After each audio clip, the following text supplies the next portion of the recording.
Sa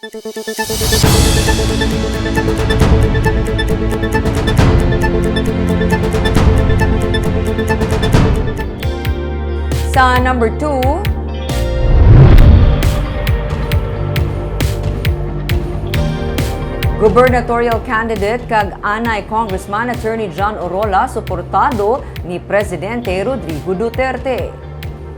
Sa pagtililipon sa katapusang federalismo ng dugong dakilang samahan, gintuad ni Glenn Badon, ang Secretary General sa grupo nga suportado ni Presidente Rodrigo Duterte ang kandidatura ni anay Bacolod Congressman John Orola. Ginsiling man ni Badon nga magluwas sa presidente. Naghinunan man sila sa katapusang pamilya Yanson para mas matibong ang kandidatura ni Orola sa probinsya. Nagapasalamat naman ang anay kongresista sa nabaton nga suporta sa iya pagkampanya sa idalom sang PDDS. Si Orola ang mangin kasumpong ni incumbent Governor Eugenio Jose Lacson sa pagkagobernador sa Negros Occidental.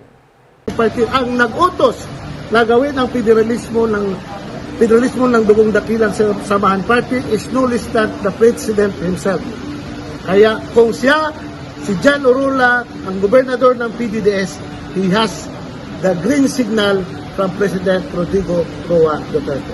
I decided to run because it is my own conviction and my own advocacy, not of the Yanson. Although ang advocacy na yan ay righteousness of governance, sa Yanson rin yan ng mga programa.